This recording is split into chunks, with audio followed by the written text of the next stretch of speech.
And we're going to talk a little bit about some brake adjustments that the consumer can make to help their braking system work a little bit more properly. One of the problems with the braking system that can occur would be when the wheel itself hits the brake pad when you don't want it to. Now, brakes are very important on a bicycle because they're responsible for stopping you, but when the brakes aren't working right, not only might they not stop you, but they might prevent you from going as fast as you can. On this bicycle, we can see that the wheel is clearly spinning without any undue influence from the brakes. Now, some of the things that can happen would be if your bike tipped over, for instance, your brakes might twist to the side like that. And as you can see,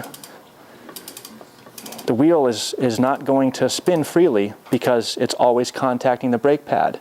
So if your bike happened to tip over and your cantilever or your caliper brakes happen to get twisted a little bit to the side, one thing that you can do is just manually move these over so that your wheel spins. A second thing that you can do, many of the brake calipers have an adjustment screw which actually tilts the caliper to the left or to the right. Not all brakes are like this, but some of them do have it. And in the ones that do, in this case the Shimano, there's a screw at the top here which uses an Allen key. And if you turn this in one direction or the other, you will actually see the calipers shifting their position as you turn this. This is called a centering screw. And if you can get your brakes close enough by manually adjusting them, this can help fine-tune the location of that. Second thing that can happen with the brakes is that your wheel was not installed properly. And we've already gone through the procedure to make sure that your wheel is installed properly, so we will assume that this wheel has been installed properly in the bicycle and that there is a problem with the braking system.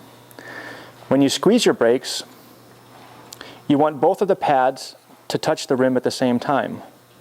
And that might be another tip that your brakes are not working properly if, when you squeeze them, it hits one of those rim faces before the other.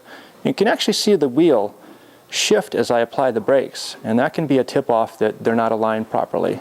So once again, we can use the centering screw, or for the brakes that don't have it, we can just twist it a little bit to help bring that a little more in line.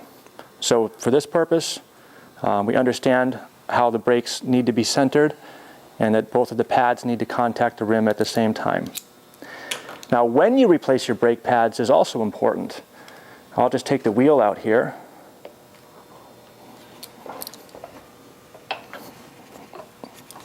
I'll just take the wheel out here. And we'll look a little bit closer at the brake pads themselves. Most of the brake pads that come with the bicycles are going to be made of rubber. Sometimes they're made of cork. Sometimes they're made of another compound used specifically for carbon rims. But just about all of them will have these little slits cut into the brake pad themselves. For the most part, once these are no longer visible on the brake pad surface itself, in other words, you've worn away a lot of the braking surface, that would be time to replace them. Some of the brake pads themselves have wear line indicators that once you get down to that point, you need to replace them. But you absolutely want to make sure that rubber is the only thing that contacts your rim, because if you wear these down low enough, you're going to have the metal portion of the brake rubbing into the rim, and that is really, really going to cause significant damage.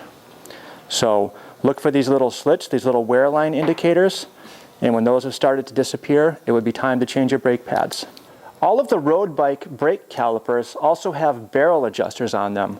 The barrel adjuster is useful when you find yourself squeezing your brake lever and it just doesn't quite have enough stopping power, so your lever is almost touching your handlebar before your brakes start to work.